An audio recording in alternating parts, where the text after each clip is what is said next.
Hello again guys, it's me Mitch and welcome back to another video. Thank you Lord for this beautiful day, another life. Pagkanindot na lang jud tan-awon sa sunrise. So anyway, today nag-prepare di ay ko ani among breakfast. But before that, I still had a class at 6 o'clock in the morning. And then after sa klase mo na nga time nga mag-prepare mi sa among breakfast, kay si GP nagligo pud siya ni Austin. Anyway, among sudan karon kay kaning corned beef. So usually jud sa buntag ang among lutoon kana rang mga easy cook. So while nagluto ko, sige kog tan-aw ni Aiden og ni mata na baka. Usually jud sa kay ni siya mamata. Like, magklase ko 6 AM, gamata na po na siya. Pero diri nga time lami kay ang tulog, kay dugay kay siya ning mata. So, usually, magandam siya ko, kung saan na po akong lutoon, ini ka lunch mo, nang kato siyang baboy na po to siya, ako na po to siyang gipahumulan. Kaya para inigluto na ko niya, humok na lang po. Sa kwarto di ay may usually mga tulog, pero karong gabi una, diri mi sa sala na tulog. Kasi si GP, ganahan man matulog sa sala, sumaon ang diri na lang po mi sa karon. And si Austin po, anytime man, nahuman na po na ko siyang andam, nagkaon na po siya, sumaon ang ako na po sunod na maligo. So, usually, jud si Aiden ako una ligoon, si Austin and then ako, pero kay natulog pa man si Aiden mo tong nauna na ko si Austin. Hinahinay siya ko abri aning bintana karong dili matugaw si Aiden. So fast forward na human na lang ko kaligo si Aiden wala pagyapon ning mata. Maotong daghan-daghan po kung nabuhat anang buntaga kay dugay man si Aiden ni mata. Sila GP po nag-prepare na po sila nga matos trabaho and ihatod niya si Austin sa school. So like my daily routine mao na jud ni mahugas sa jud plato after namong pamahaw. Again mamahaw may sayo jud like 6 or 6:30. Pasensya kay sabat jud kayo ang iro.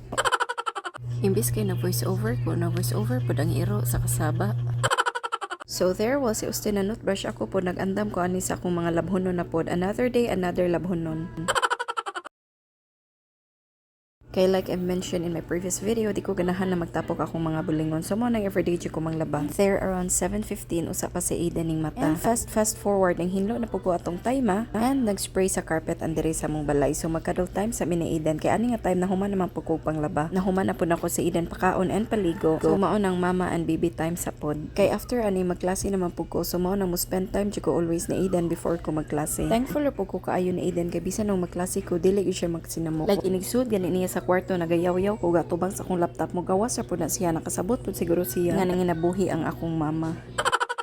Mao nang umahuman ko klase iyahan na pong time. Naaday ko 2 consecutive classes ani. But before ko magsugod sa akong klase, I always have to do sign of a cross. I'll show you here my rosary from Jerusalem and katong cross na ho nga walk through faith.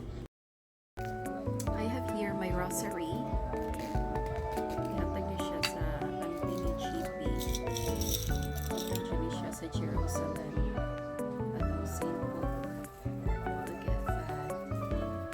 Very humble kayo. So every day, pag-asa ko na ano siya permanente as my guidance. So kaya magklase mo ko ako po na siya. Itapat na ko. And umulakaw ko, always ko na ako siyang ibitbit. And so with my walk through faith, kani siya comfort cross nga I bought it from online. It's only 300. Very nice a feeling joke, I swear. And matubo ko na siya for minahong gunitan. And I had a great sleep. So I'm going to start my class.